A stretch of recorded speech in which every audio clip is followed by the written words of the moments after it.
Bonjour à tous et encore une fois, oui, je sais, encore une fois, je vais vous parler d'un film d'animation français.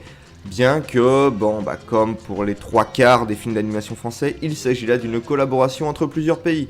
Et vous savez, on peut déterminer si un film a eu des difficultés à se faire rien qu'au niveau de ses participants. Et comme on disait chez moi pour les filières au lycée, plus il y a de lettres, moins c'est bon signe. C'est pourquoi quand je vois un film qui est issu d'une collaboration franco-belgeo-canado-luxembourgeoise, j'ai tout de suite un petit peu plus de sympathie pour le film, parce que ça veut généralement dire que le film en a bien chié comme il faut pour se faire.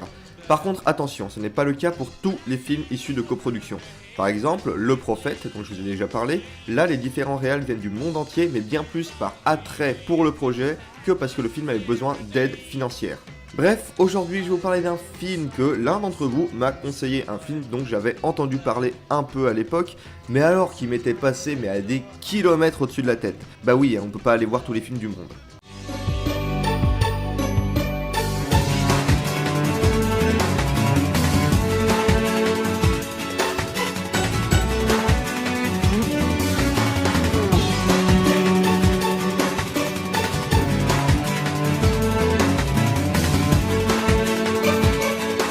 Alors, Le Jour des Corneilles est à la base un livre écrit par Jean-François Beauchemin, voilà, maintenant je suis sûr que vous allez oublier ce nom dans les 20 prochaines secondes, un bouquin que je n'ai absolument pas lu et que je ne lirai pas parce que je suis trop occupé à lire les bouquins du Witcher.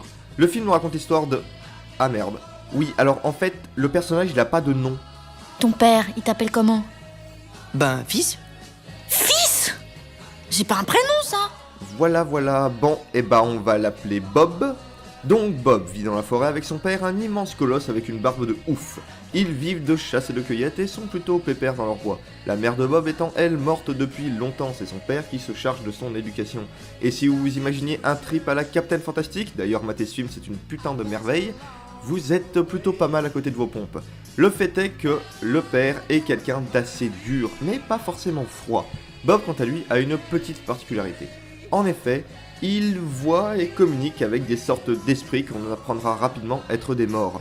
Et oui, ce gamin voit des morts, mais à la différence de lui, il en est à la fois conscient et inconscient. En fait, c'est assez compliqué. Le truc, c'est que Bob n'a pas le même rapport que nous à la mort. Il ne considère pas que la personne a disparu, tout simplement parce que lui continue à la voir. Disons que pour lui, la personne est partie, mais juste pour revenir sous une autre forme qui communique avec lui. Mais bon bref, tout ça pour dire que la vie de Bob roule tranquille avec comme seule obligation de ne pas sortir de la forêt. Mais comme beaucoup d'œuvres de ce type, un élément perturbateur va forcer le gamin à sortir de la forêt. En effet, un soir d'orage où son père a légèrement pété un câble en insultant les éclairs, ce même père se viande par terre et se brise la jambe. Pour sauver son géniteur, Bob est forcé de le traîner vers l'extérieur du bois pour essayer de trouver un moyen de l'aider. Il tombe ainsi sur ce village d'où vraisemblablement son père vient, et où il fera la connaissance de Manon, la jeune fille docteur qui va soigner son géniteur. Et je vais m'arrêter là parce que le film est clairement divisé en deux, mais j'y reviendrai plus tard. Le fait est que la première partie de ce film est clairement très intéressante, du fait qu'elle adapte une thématique 1000 fois adaptée, qui est celle de l'enfant sauvage. Alors, ça vous dit peut-être rien comme ça, mais des films traitant de l'enfant sauvage, c'est vraiment pas ça qui manque. De Tarzan au Livre de la Jungle, en passant par une myriade de films plus ou moins connus, genre L'énigme de Kaspar Hauser, en passant par L'enfant sauvage, justement. Bref, ce thème, c'est vraiment pas du tout neuf. Par contre, ce qu'il a d'original, c'est que là, l'enfant sauvage, il est pas si sauvage que ça.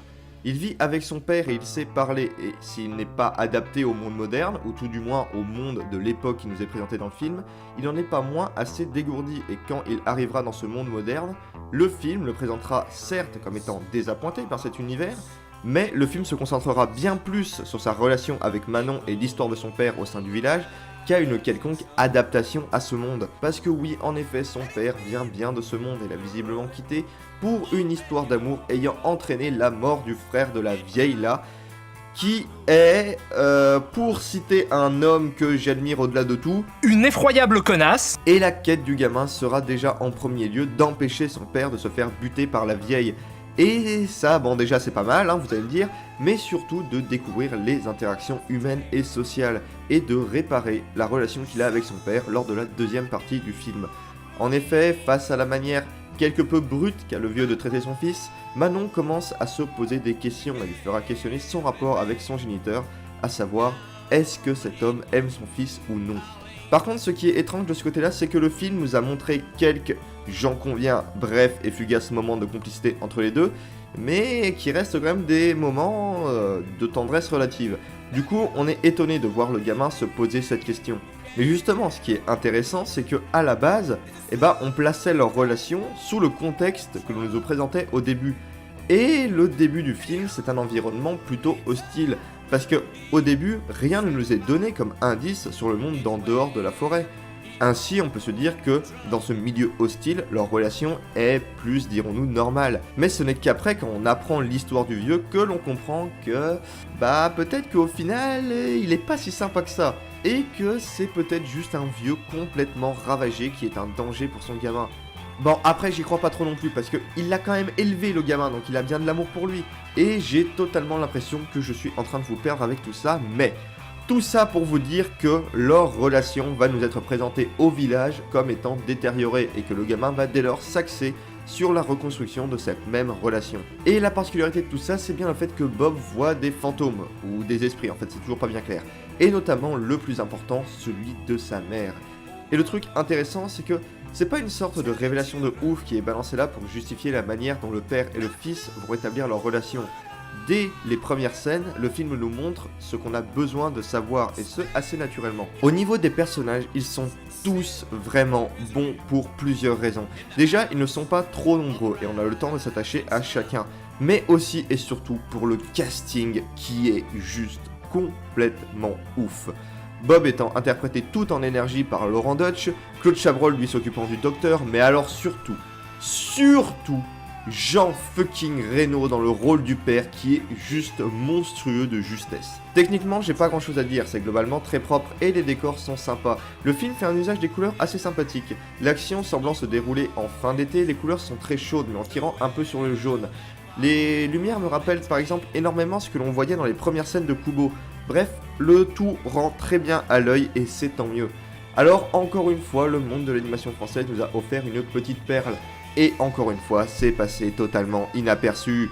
Pourtant, cette fois, on avait droit à un casting assez dingue, donc on aurait pu avoir une promo correcte, et même pas 300 000 entrées, putain. Alors, encore une fois, je vous enjoins à découvrir ce film, il mérite largement le temps que vous lui consacrerez, ça je vous le garantis. Quant à moi, je vous dis à bientôt, et salut.